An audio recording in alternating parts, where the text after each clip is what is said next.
SLBC సొరంగంలో చిక్కుకున్న 8 మందిని రక్షించే పనులు ముమ్మరంగా సాగుతున్నాయి. ఘటన జరిగిన 3 రోజులు అవుతున్నా ఇంకా సొరంగంలో చిక్కుకున్న 8 మంది ఆచూకీ లభ్యం కాలేదు. అసలు వారు ప్రాణాలతో ఉన్నారా లేదా అన్న అనుమానాలు వ్యక్తమవుతున్నాయి. టన్నెల్లో భారీగా ఊట నీరు వస్తుండటంతో సహాయక చర్యలకు తీవ్ర ఆటంకం కలుగుతోంది.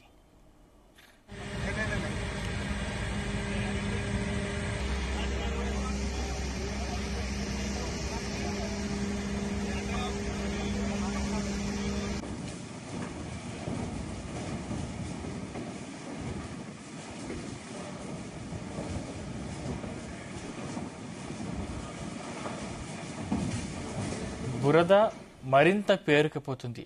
తొలి రోజు 13.5 కిలోమీటర్ల వరకు ఉన్న మట్టి బురద ఇప్పుడు 11వ కిలోమీటర్ వరకు వచ్చింది.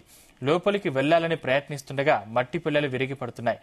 రియాట్ హోల్ మైనర్స్ కూడా బురదలోంచి లోపలికి వెళ్లలేని పరిస్థితి నెలకొంది.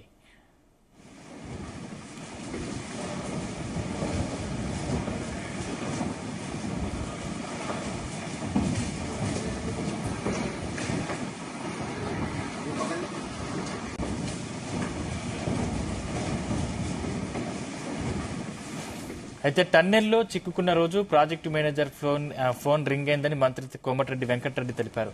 ఘటన జరిగిన రోజు ఆయన తన భార్యకు ఫోన్ చేసి మాట్లాడినట్లు తెలిసిందన్నారు. దీంతో తాము ఆయనకు ఫోన్ చేయగా మొదట రింగ్ అయి ఆ తర్వాత స్విచ్ ఆఫ్ అయింది. సైబర్ సెక్యూరిటీ సాయంతో ఫోన్ ట్రేస్ చేస్తున్నట్లు మంత్రి తెలిపారు.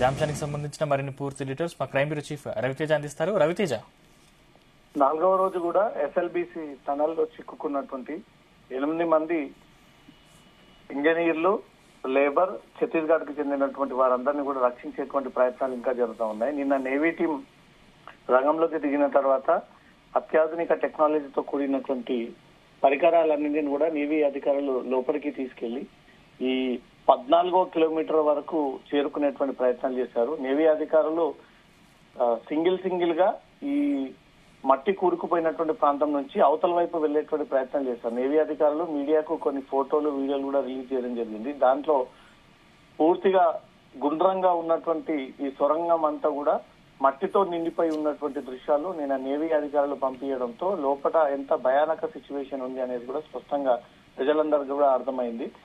ఈ గుండ్రంగా ఉన్నటువంటి ఆ సొరంగం అంతా కూడా మట్టితో పూర్తిగా నిండిపోయి ఉండి అవతల వైపు అసలు వెళ్ళలేనటువంటి పరిస్థితి. ఒకవేళ మట్టిని తొలగించేటువంటి ప్రయత్నం చేసినా వెనక భాగంలో ఉన్నటువంటి మట్టి అంతా కూడా మళ్ళీ వచ్చి ఈ రెస్క్యూ చేసేటువంటి ఆఫీసర్ల పైన అధికారులను పడేటువంటి అవకాశం ఉంది. ఇప్పటికే భారీ యంత్రం కూడా ఒకటి విరిగి కింద పడిపోవడము, ఆ పైన ఉన్నటువంటి ఆక్సిజన్ పైప్ లైన్ సహా ఇరిగిపోవడము, ఈ 14వ కిలోమీటర్ వరకే ఆక్సిజన్ ఎక్విప్మెంట్ ఉండడము, ఆ 14 కిలోమీటర్ల తర్వాత అక్కడ ఆక్సిజన్ ఎక్విప్మెంట్ లేకపోవడము, కొంత కష్టాలు పరిస్థితులు అక్కడ నెలకొన్నాయి. నేవీ అధికారులు, SDRF, NDRF, NHIDCL, Marcos, Indian army, Singareni, Ramagundam ఇలా దేశంలో, రాష్ట్రంలో ఉన్నటువంటి అన్ని సహాయక చర్యల్లో అత్యాధునిక టెక్నాలజీని ఉపయోగించుకొని ఈ అక్కడికి చేరుకొని శ్రీశైలం టన్నల్లో చిక్కుకున్నటువంటి వారిని సురక్షితంగా రక్షించేటువంటి ప్రయత్నాలు ఇంకా జరుగుతూనే ఉన్నాయి. ఇంజనీర్ చిక్కుకున్నటువంటి వ్యక్తి తను చివరిగా తన భార్యతో ఒక మాట్లాడడం అనేది కూడా కొన్ని లీక్స్ బయటకు వచ్చాయి. తన భార్యతో చివరిసారిగా మాట్లాడాడు అని ఒకటి. ఇక్కడి నుంచి ప్రయత్నం చేసినప్పుడు ఇంజనీర్ మొబైల్ రింగ్ అయింది, ఆ తర్వాత స్విచ్ ఆఫ్ అయింది. ఇంకా ఈ 8 మంది దగ్గర ఏదైనా మొబైల్ ఆన్ లో ఉండి సంప్రదింపులు చేసేటువంటి ప్రయత్నాలు చేస్తా ఉన్నారు అనేది కూడా వాళ్ళ టవర్ లొకేషన్స్, వాళ్ళ మూమెంట్స్ అన్ని కూడా తెలుసుకునేటువంటి ప్రయత్నాలు చేస్తా ఉన్నారు. ఇంకా కొంత సమయం పడేటువంటి అవకాశాలు అయితే కనబడతా ఉన్నాయి. ప్రతి రెస్క్యూ టీం అక్కడి వరకు వెళ్లి ఏదో ఒక ప్రయత్నం చేసి అవతల వైపు వెళ్లేటువంటి తీవ్రంగా శ్రమిస్తా ఉన్నారు. కానీ మట్టి అంతా కూరుకుపోయి దాంతో పాటు ఈ వాటర్ అంతా కూడా వాటంతల వాటే ఊడి ఆ వాటర్ ఫ్లోటింగ్ అంతా కూడా పెరుగుతూ వస్తా ఉంది. అదంతా కూడా బురదగా మారిపోయి నిన్నటి వరకు 13-14 కిలోమీటర్ల వరకే ఉండేటువంటి ఈ మట్టి అంతా కాస్త 12-11 కిలోమీటర్ల వరకు కూడా ఆ వాటర్ అంతా కూడా ఫ్లోట్ అయి ముందుకు వస్తున్నటువంటి పరిస్థితి. ఇలానే కంటిన్యూ అవుతే మాత్రం ఈ మట్టితో ఇంకాస్త కొన్ని కిలోమీటర్లు పేరుకపోతే మాత్రం సహాయక చర్యలకు ఇంకొంత ఆటంకం కలిగేటువంటి అవకాశం కనబడతా ఉంది. సొరంగం అంతా కూడా మట్టితో నిండు పేరుకుపోయి ఏ ఒక్క వ్యక్తి కనీసం ఒక బలమైనటువంటి డ్రోన్ ని పంపించేటువంటి స్పేస్ లేకుండా కూడా మట్టితో పూర్తిగా నిండిపోయినటువంటి దృశ్యాలు నిన్న నేవీ అధికారులు అక్కడికి చేరుకున్న తర్వాత ఆ పరిస్థితిని సమీక్షించారు. ఎలా ఈ మట్టిని అంతా కూడా బయటికి తీయాలి, ఈ నీరంతా కూడా బయటికి తీయాలి, లోపల ఉన్నటువంటి 8 మందిని ఎలా రక్షించాలనే దాంతో కూడా ఇటు రాష్ట్ర ప్రభుత్వం, కేంద్రానికి చెందినటువంటి సహాయక చర్య అధికారులందరూ కూడా తీవ్రంగా ప్రయత్నాలు చేపడతా ఉన్నారు.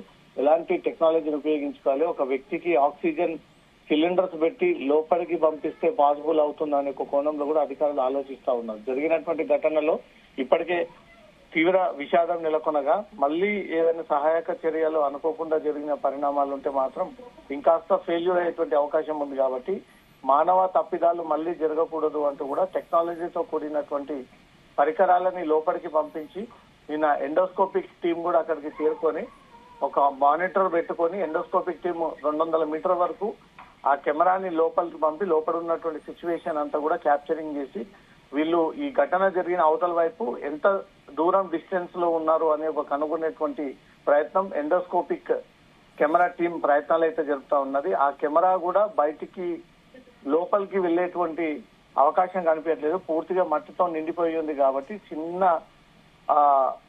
స్టీల్ రాడ్ లాగా ఉండేటువంటి ఈ కెమెరా లోపలికి అంత దూరం వెళ్లేటువంటి అవకాశం లేదు అనేది మాత్రం అధికారులు ఒక అంచనాకు వేయడం జరిగింది.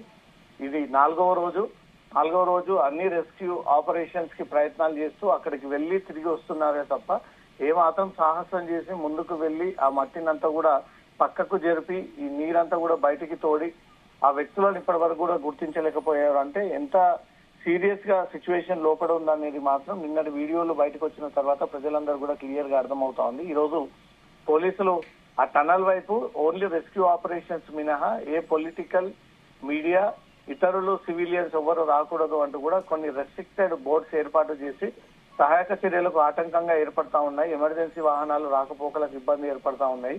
కొంత సహనంతో, ఓపికతో అందరూ వ్యవహరించండి అంటూ మాత్రం పోలీసులు ప్రత్యేక బోర్డులను ఏర్పాటు చేసి ఈ రోజు కూడా మరి కాసేపట్లో నేవీ, ఆర్మీ అధికారులు ఈ సహాయక చర్యల్లో స్టార్ట్ చేయబోతా ఉన్నారు. Sandeep, thank you Raviteja.